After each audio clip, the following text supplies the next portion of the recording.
د پیل تر پښو لاندې د براعظمګي په تیر تاریخ کې د اعدام جزاګانې له لویه سره په دوه ډوله وي. یو د قتل، غلا، زبرزما، د جبر زنا او یا اختطاف په څیر اجتماعي جرمونو لپاره او بل د بغاوت لپاره د اعدام جزا وه. هر هغه چاته چې د واکمن پر خلاف به اقدام کوه د واکمن د وژلو هڅه به یې کوله او یا به یې د حکومت د نسکورولو دسیسه جوړوله، سخته سزا او جزا ورکول کېده. د اجتماعي جرم د جزا ټاکل د قاضي کارو. قاضي به په محکمه کې په دوسیه باندې له غوره وروسته یوه فیصله وکړه، خو د واکمن پر خلاف د جرم دوسیه به واکمن پخپله څارله، ځکه دغسې کس د واکمن شخصي دښمن ګڼل کېده. د بغاوت جزا معمولا اعدام وه. البته کله کله به د درباریانو یا لویو اشرافو شفاعت د باغي د بخښلو سبب هم کېده. د سلطنت د زمانې د 1206 او 1526 ترمنځ او د هند د مغولو د زمانې له 1526 څخه تر 1850 پورې تاریخي شواهد راښیي چې باغیانو او مجرمانو ته جزا څنګه ورکول کېده. د اعدام حکم به د سر غوڅولو، په دار کولو، حلالولو، سا تر بتولو، ژوندي ښخولو، د کلا له بامه د راخطا کولو او یا د هاتي یا فیل تر پښې لاندې کولو اچولو په بڼه اجرا کېده. دا دود هم و چې د محکوم د بدن غړي دي په ژوندوني غوڅ او تر هغه وروسته دي ووژل شي. که به محکوم د سلطنتي کورنۍ غړی و نو ممکنه وه چې په زهرجنو خوړو باندې په اسانه ختم شي. د حکومت یا پاچا پر ضد یاغیانو، باغیانو یا دسیسه جوړونکو ته خورا سختې جزاوې ورکول کېدې. د داسې کسانو خپلوانو به د اعدام شوي د ښخولو اجازه هم نه لرله. د محکوم مړي به په ورځو د ښار په چوک یا داسې بل معلوم ځای کې تر هغو ځړېدلی و چې غوښې به یې وشړېدې او یا به ځناورو او مرغانو وخوړې. په ځینو مواردو کې د محکوم مړی په ښار کې ګرځول شوی هم دی. سیاسي بندیان د واکمن مخې ته اعدامېدل. په پاچاهي ماڼۍ کې به هاتیانو ته روزنه ورکول کېده چې د واکمن په یوه اشاره باندې محکوم چخنې پخنې کړي. محکوم به میدان ته لاس و پښې تړلی راوستل شو. هله به روزل شوي پیل محکوم ته مخامخ ودرېد او د واکمن په اشاره به یې پر محکوم باندې پښه کېښوده. دا دردونکې جزا وه، خو د هند براعظمګي په تیر تاریخ کې ډیره تکرار شوې هم ده.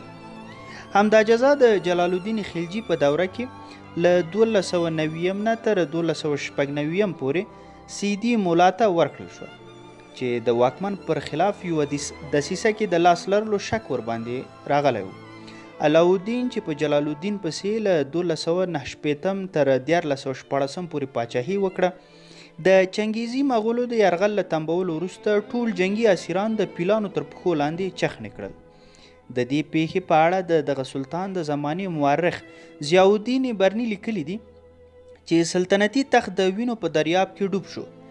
چنګیزي لښکرې چې له دا رنګه جزا ویرېدلې وي پر هند باندې له حملې منصرفې شوې. جلال الدین محمد اکبر له 1558 او 1406 د خپل رضاعي ورور ادم خان په اړه چې په قتل متهم و حکم وکړ چې د ماڼۍ د دیوال له سره دی لاندې راخطا شي او دا عمل دې تر هغو تکرار شي چې ساه یې په تن کې وي. کله چې د جهانګیر پاچا زوی خسرو ناکام بغاوت وکړ، جهانګیر خپل زوی او د ټولو هغو کسانو ته چې جزا ورکړه چې ملګرتیا یې ورسره کړې وه. د لاهور ټکسلي دروازې د باندې د دارونو یو قطار جوړ شو او ټول باغیان د خلکو مخې ته په دار شول. د شهزاده خسرو دوه ملاتړي حسین بیګ او عبدالرحیم د خره او غویي په پوستکو کې وګنډل شول او د لاهور ښار په بازارونو کې په خرو سپاره وګرځول شول. د خره د پوستکي د ژر وچېدو په وجه د حسین بیګ ساه تربت شو، ومړ، خو هغه بل چې د غوایي په پوستکي کې و د خپلو ملګرو په مرسته وژغورل شو. د حیوان په پوستکي کې د محکوم ګنډل د چنګیزي مغولو دود و. د بابر اولادي هندي مغول دا جزا له هغوی زده کړې وه. البته له همدې خاص مورد وروسته موږ بل داسې سند نه لرو چې د بابر د اولادي بل پاچا دې د دا رنګه جزا حکم کړی وي. اورنګزیب پاچا د خپل ورور داراشکوه او داراشکوه د زوی د حلالولو حکم وکړ. د حکم له اجرا وروسته د داراشکوه مړی د پیل په شا د ډیلي په بازارونو کې وګرځول شو. د هغه وخت مورخ خافي خان په قول د ډیلي خلکو د داراشکوه د مړي په لیدو ژړل او د هغه پر قاتلانو یې لعنت وایه. د بابر کورنۍ د وروستیو پاچاهانو په زمانه کې واکمنو د اعدام عصري طریقې خپلې کړې. مثلا په ځینو مواردو کې به یې محکومان د توپ خولې ته تړلي ودرول شول او توپ به ډز وکړ. دا طریقه د انګریزانو هم خوښه کړه او په هند کې د خپل حاکمیت په دوران کې ډیر ځله ورنه کار واخیست. د هند په تاریخ کې دا هم وینو چې مجرمانو ته د اعدام نه بلکې د یوې قلعې په زیرزمینۍ کې د بندي کېدو او تدریجي مرګ سزا ورکول شوې ده. بندیان به په دغو زیرزمینیو کې د ناوړې تغذیې، د تازه هوا د نشتوالي او د بدو صحي شرایطو په علت ورو ورو په زجر مړ کېدل.